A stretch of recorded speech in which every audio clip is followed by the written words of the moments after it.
I'm Salvador Lopez, an attorney at Robson & Lopez, LLC.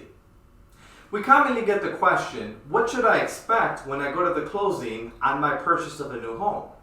Well, your closing is going to happen in a room that looks just like this. Typically, your attorney will sit here and you will sit right here.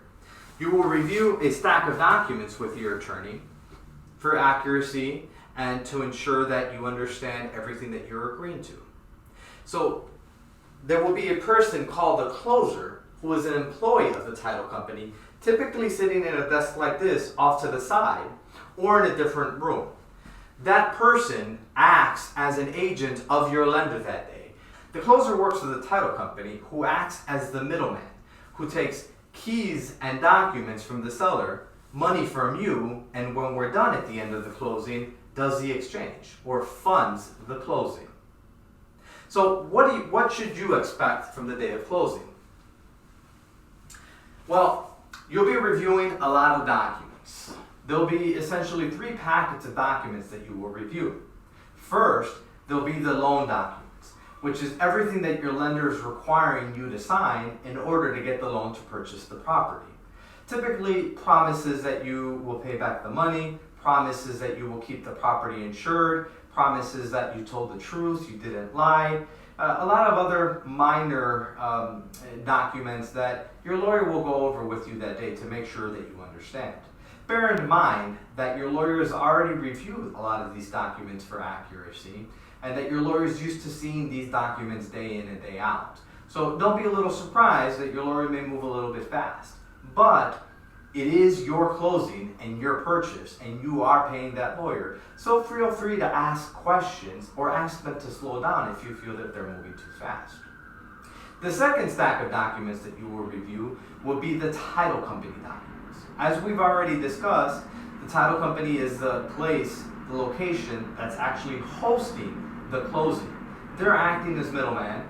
They're also the company that pulled the title report on the property, and they're the ones who are issuing title insurance, which you can watch one of our other videos that goes into a little bit more detail on what title insurance is, or feel free to ask your lawyer that day to explain to you in a little more detail what title insurance entails.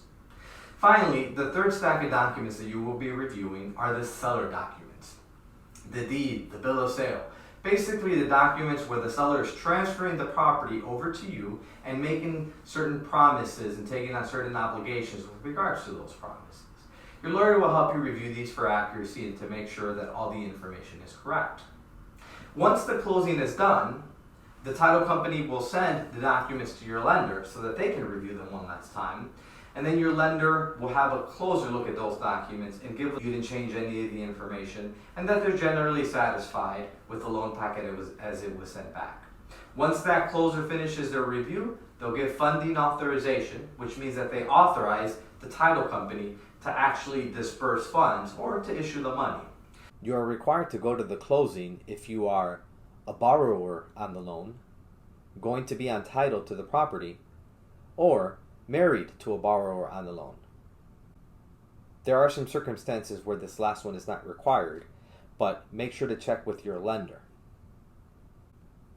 What should you bring to closing? Everyone who is signing will have to bring an unexpired government-issued ID. Driver's license, state ID, or passport are all acceptable. If you don't have one of these, check with your attorney to see what else you can bring. A cashier's check made payable to the title company for the amount that you are paying. The amount of the cashier's check will be provided by your loan officer or attorney, usually 24 to 48 hours before the closing. It must be a cashier's check. Personal checks, cash, credit cards, or money orders are not accepted. If the amount is over $50,000, it must be a wire transfer. We hope you found the information in this video useful. You can find other videos on the real estate process at our website, robsonlopez.com/real-estate. Also, make sure to check out our videos on property tax appeals at robsonlopez.com/property tax portal. Be sure to tell your agent that you want the attorneys of Robson & Lopez representing you.